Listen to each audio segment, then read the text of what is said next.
Assalamualaikum warahmatullahi wabarakatuh.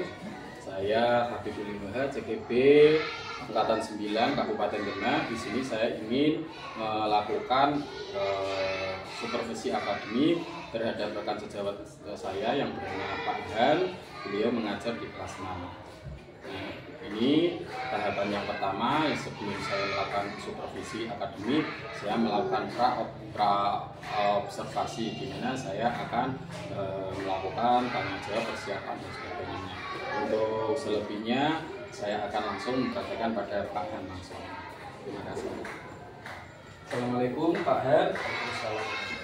Ya, bagaimana kabarnya Pak? Alhamdulillah baik. Dan Alhamdulillah baik. Alhamdulillah.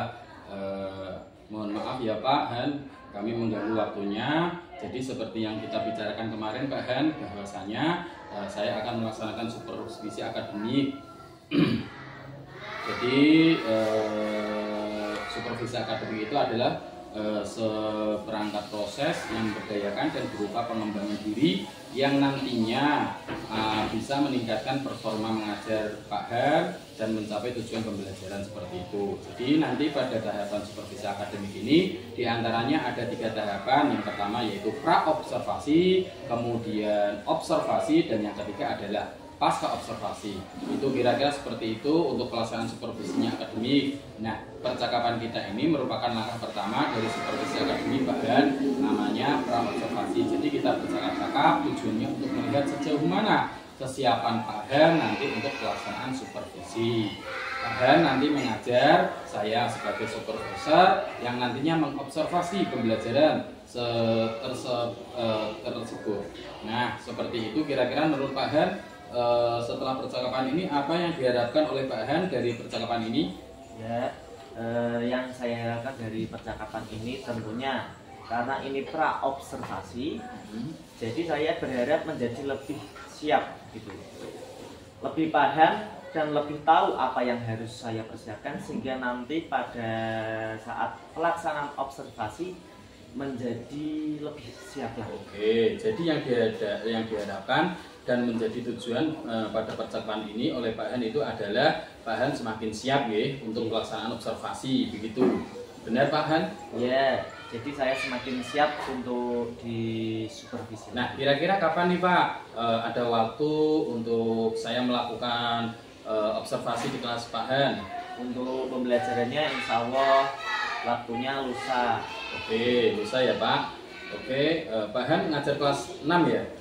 Ya, Ya, nanti materi yang diajar Pak Han pelajaran apa? nanti saya akan mengajarkan tentang SBDP, tentang seni patung. Ya, oke. Nah itu materinya itu tentang patung ya Pak, berarti 3 dimensi ya? Oh iya, nanti tentang patung, bagaimana teknik-teknik dalam pembuatan patung. Nah, untuk tujuan pembelajarannya sendiri apa Pak? Dengan mengamati video atau medianya nanti siswa dapat mengamati tentang cara pembuatan patung, teknik-teknik pembuatan patung. Oke, selanjutnya Pak Han, apa sih persiapan yang sampai sejauh ini yang Pak Han sudah kerjakan? Yang saya sudah, yang pertama yaitu tentunya yang menyiapkan modul ajar Ya. dulu, kemudian lembar kerja siswanya, kemudian media yang digunakan untuk pada saat pembelajaran nanti ada LCD dan materi lain sebagainya. Baik, bagus sekali Pak Han, semuanya sudah disiapkan. Nah, menurut Pak Han kira-kira nanti proses pembelajaran masalah apa yang mungkin akan muncul saat pembelajaran tersepakati Pak? Nah, menurut saya siswa itu kurang, apabila media yang kurang interaktif, nanti siswa itu kurang aktif gitu. Oh, oke, berarti keaktifan siswa ya di sini yang menjadi permasalahannya ya Pak Han. Yes. Nah, menurut saya masalah yang akan muncul pada saat saya menjelaskan materi pelajaran. Baik, bagus sekali Pak Han, semuanya sudah disiapkan. Baik, jadi saya pahami sesuai Pak Han sampaikan bahwa memang berkaitan dengan kesiapan belajar, jadi serta keaktifan anak, nanti Pak Han tolong persiapkan ya Pak. Ya, siap. Oke, baik. Sekarang kira-kira strategi apa yang Pak Han ingin terapkan untuk dapat menghadapi masalah tersebut? Nah itu tadi Pak, karena siswa yang sangat beragam dalam penerimaan materi, jadi saya melihat dari kesiapan siswa dahulu. Jadi dilihat dulu kesiapan belajar siswa dan mengidentifikasi kesiapan siswa sehingga mereka bisa lebih aktif lagi dan bisa memahami apa yang saya jelaskan. Nah, kemudian kira-kira gambaran strategi yang seperti apa Pak yang lebih konkret agar supaya anak-anak bisa aktif dalam pembelajaran Pak Han yang ingin sampaikan nanti? Ya, saya yang pertama mempersiapkan strategi dengan mengidentifikasi terlebih dahulu model pembelajaran anak yang sukanya melihat gambar, maka saya kasih materi dengan melihat video terlebih dahulu. Anak yang sukanya mendengarkan, saya kasih materi dengan penjelasan dari saya yang sejelas-jelasnya. Oke, wah hebat Pak Han. Di sini Pak Han sudah merencanakan pembelajaran sesuai kesepakatan murid itu sendiri. Namanya kalau pembelajaran yang bertujuan untuk memenuhi kesepakatan kepatuhan belajar murid dengan gaya yang berbeda, disepakatinya pembelajaran berreferensi Pak Han. Seperti itu ya. Nah, itu nanti pada saat pelaksanaan pembelajaran akan ada bantuan yang diberikan ke Pak Han tuh. Bagaimana bantuannya seperti apa Pak? Jadi untuk bantuannya adalah dengan mengelompokkan anak-anak sesuai dengan kesiapan belajarnya. Anak-anak yang sudah mahir nanti yang paling sedikit mendapatkan bantuan. Kalau anak yang kesiapan belajarnya kurang, ya itu ya paling banyak mendapatkan bantuan atau perhatian. Oke, jadi bagus ya Pak Han, perencanaannya sudah bagus. Kemudian pelaksanaannya juga perencanaan sudah dilaksanakan. Kemudian adakah persiapan yang perlu disempurnakan lagi Pak Han? Ya masih ada seperti media dan mungkin ya PPT-nya agar lebih PPT ya, nanti bisa ditambah video mungkin ya Pak Han? Video juga. Kira-kira kapan nih Pak Han menyiapkan media yang belum sempurna itu agar Pak Han merasa lebih siap dalam pembelajaran nanti di kelas? Ya insya Allah secepatnya Pak. Setelah percakapan ini saya akan segera menyiapkannya supaya besok lusa itu saat pelaksanaan pembelajaran saya bisa melaksanakan pembelajaran lebih baik lagi. Ya, bagus sekali Pak Han. Oh iya, apakah Pak Han membutuhkan bantuan dari rekan guru yang lain atau teman sejawat untuk menyiapkan semua perangkat pembelajaran tadi? Ya biasanya saya kalau memerlukan bantuan saya minta bantuan dengan rekan guru yang lainnya seperti ya teman-teman lah untuk menyiapkan persiapan sebelum pembelajaran seperti LCD dan media lain. Oke, mantap Pak Han. Tadi sudah dipersiapkan perangkatnya, medianya, bahkan strateginya. Nah, berkaitan dengan supervisi akademik ya Pak Han, kaitannya dengan pengembangan kompetensi, tanggung jawab Pak Han selaku guru setelah menjelaskan materi berbagai materi tentang SPDB itu kira-kira area pengembangan kompetensi apa yang ingin ditingkatkan oleh Pak Han? Saya ingin meningkatkan kemampuan pengembangan diri saya itu dalam menyampaikan materi pada siswa supaya materi yang saya sampaikan itu bisa mudah dipahami oleh siswa. Di antaranya ya dengan menggunakan media-media yang konkret. Nah, kan patung itu kan konkret mudah sekali yang ada di sekitar kita, kemudian agar pembelajarannya itu lebih bermakna bagi murid itu. Kemudian saya juga meningkatkan kompetensi sosial, emosional saya Pak, seperti itu. Bagaimana cara mengelola emosinya supaya anak tetap bisa memahami pembelajaran yang saya sampaikan. bagus sekali Pak Han, sehingga berdasarkan apa yang disampaikan oleh Pak Han bahwa area pengembangan yang ingin dicapai oleh Pak Han itu adalah yang pertama berkaitan dengan kemampuan mengajar, kompetensi profesional dan kompetensi pedagogik. Nah, kemudian yang selanjutnya tadi dikatakan untuk area pengembangan berkaitan dengan emosional berupa melatih mengembangkan sosial emosional. Ini berkaitan dengan kompetensi sosial. Dan kira-kira strategi apa nih Pak yang agar semuanya bisa terwujud? Strategi yang saya gunakan untuk pengembangan profesional dan pedagogik itu, saya berusaha untuk memulai dari tahap perencanaan dulu. Segalanya disiapkan, mulai dari perangkat pembelajarannya, terus kemudian materi yang saya perdalam, media yang akan saya gunakan dipersiapkan secara matang.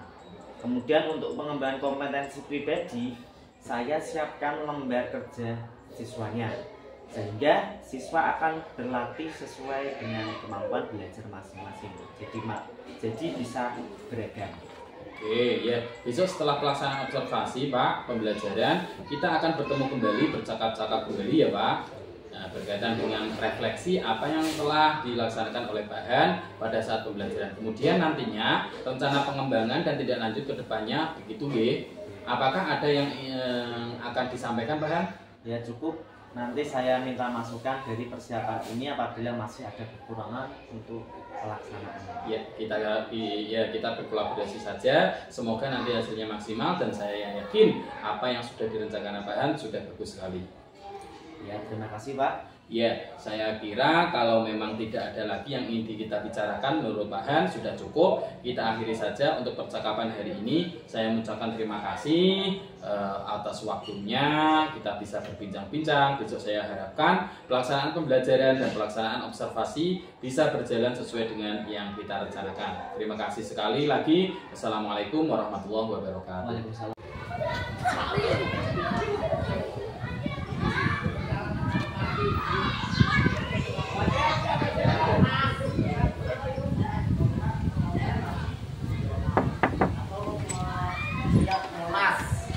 Repot yang ada di Jakarta, makanya dibuat sebuah patung, ada Garuda besar dan di bawahnya itu ada ini ada 7 jenderal yang dimasukkan ke dalam apa?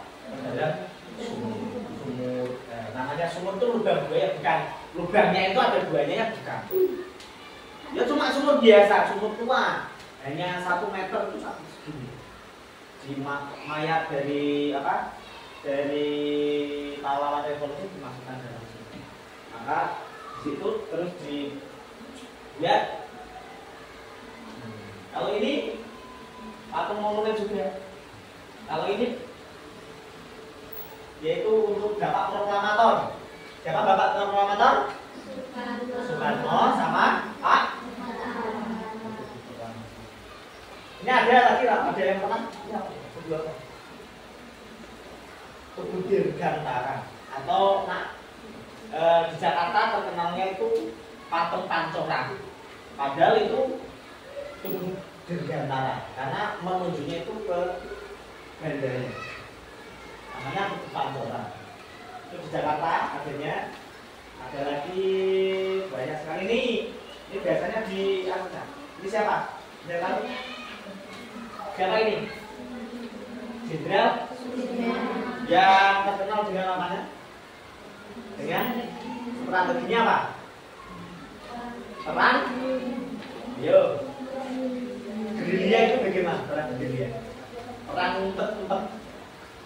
Ketika mau menyerang itu pakai nama dari karena tidak diawasi oleh musuh, jadinya perang gerilya umpet-umpet.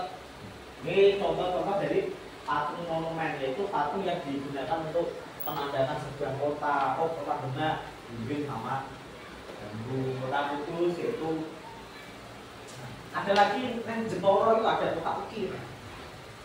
Kalian masuk selamat datang Kudus itu ada ukir. Di Kecamatan Ngabul itu ada patung duriannya karena apa? Di situ sentra durian. Kalian ke Subang nanti ada nanas karena di sana terkenalkan. Di Tasikmalaya, Indramayu itu ada. Nanti selamat datang Tugu Indramayu, Jalan Malaya itu ada mangga karena di situ kabupatennya kebanyakan itu namanya patung monumen. Sekarang lanjut lagi patung dekorasi. Patung dekorasi tadi apa? Patung yang digunakan untuk menghias ruangan. Nah, biasanya kalian bisa lihat di sekitar rumahmu lah yang ada patungnya. Rumahnya saya mau patung pitik jago, ada ya. Patung mana rumah di kayak apa patung harimau malah berdiri ya. Tapi kan bedanya itu patungnya itu seperti ini, ada patung apa? Gambungnya, terus ya ini bebek-bebekan. Di rumahmu di tempat apa?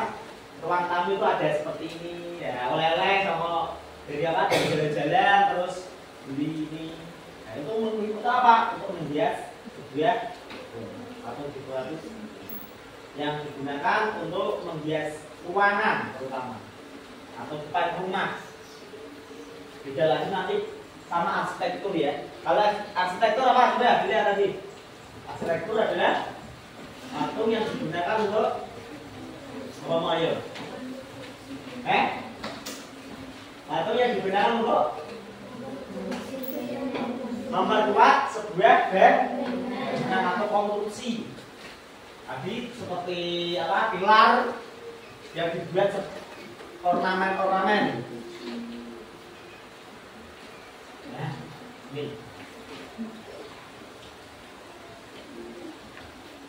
Contohnya seperti ini. Gang ini ya, gang ini. Ini kan fungsinya untuk apa? Pilarnya. Nah, kanan ini ya caga atau tiangnya. Namun tiangnya itu dibentuk sebuah patung manusia. Nah, itu namanya patung arsitektur ya. Ketika patungnya itu dibuat untuk menyangga ini kan. Namanya arsitek berarti bangunan. Nanti kalau ada arsitektur, oh berarti tentang bangunan, merancang bangunan. Jadi semua kalau ada pekerjaannya apa? Arsitek. Oh berarti dia itu seorang yang membuat insinyur, arsitek. Kalau kalian pengen kuliah, misalnya di teknik sipil bisa. Kalau kalian nanti kalau mau cara membuat sebuah bangunan, kerajinan apa?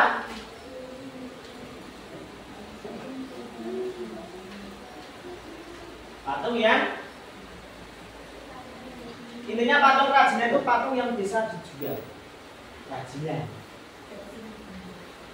Yes, kalian membuat besok Kamis nanti kan kalian membuat sebuah membusir menggunakan apa? Sabun. Nah, kalian membuat sebuah patung kerajinan, yaitu patung yang kalau punya nilainya itu bisa dijual. Kegunaannya untuk apa? Ya nanti kembali lagi untuk dekorasi kerajinan. Nanti dipajang di tempat mana? Tempat ruang tamu, tempat rumah, rumahmu. Tapi ya ini sih ada taman-tamannya tidak. Karena itu belum masuk kayak patung ya tidak indah nanti, tidak bisa menikmatinya patung. Ya, ini namanya kerajinan. Biasanya ini apa? Dijual. Di Jepara itu banyak sekali ada sentranya. Itu namanya patung kerajinan. Nah ini kan biasanya dari itu kan, dari akar apa ini? Ada yang tahu? Apa yang disebutnya? Dari akar apa kira-kira? Itu dari akar loh kan? Oyot. Akar apa kira-kira? Akar bambu yang ada di sekitar rumahku di belakang rumahku itu dibuat namanya kerajinan, dijual. Terus ada lagi oyotnya dari bebek-bebekan. Nah ini kayu, tapi ini dari kayu. Biasanya untuk kerajinan itu berasal dari kayu. Nah logam itu biasanya mahal sekali kalau dibuat patung. Kalau patung seni itu patung yang digunakan untuk keindahan. Ada nilai yang terkandung dalam patung tersebut. Kalau asal gawe kayak seperti tadi patung tadi ambil bebek, terus 3 buah kura-kura atau patung. Kalau patung seni itu bisa dinikmati, ada pesan yang tertulis dalam sebuah patung. Seperti ini namanya patung. Ini di Bali ya, di WK sana. Ini ada yang kalau orang Bali sana itu kan ini didirikan di sebuah daerah yang tandus. Agar apa? Agar kalau kepercayaan orang Bali itu dibangun sebuah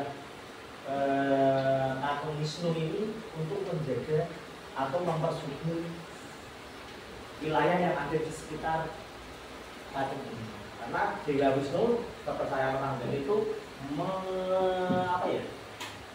mempersubur tanah, yang menjaga tanah dan tanah subur. Karena di daerah di GWK situ tanduk itu daerah subur. Karena apa? Daerahnya itu tandus sekali. Setelah ada ini, jadi tanahnya agak subur. Itu menurut kepercayaan orang. Itu namanya. Dan di situ untuk apa? Oh, untuk agar tanahnya itu ditata. Ini namanya patung seni. Ini kan ada. Ini orang seniman-seniman. Ini nanti kalau patung ini nanti maksudnya di patung religi. Ini patung Asmat untuk suku Asmat. Bener, itu patung Asmat yang digunakan untuk disembah. Biasanya untuk di Papua sana. Nanti lanjut lagi ke patung apa, Ren? Patung religi apa tadi? Patung yang berfungsi sebagai sarana ibadah. Biasanya untuk agama-agama. Ini Pak Olin melakukan supervisi kepada Pak Dan karena ini adalah bagian tugas dari Pak Olin sebagai guru penggerak. Jadi terima kasih atas kerjasamanya. Apabila saya mengganggu aktivitas pembelajaran di sini, saya mohon maaf. Pak Dan, terima kasih atas waktunya sudah diizinkan untuk melakukan observasi di kelas 6. Terima kasih ya. Assalamualaikum warahmatullahi wabarakatuh. Waalaikumsalam.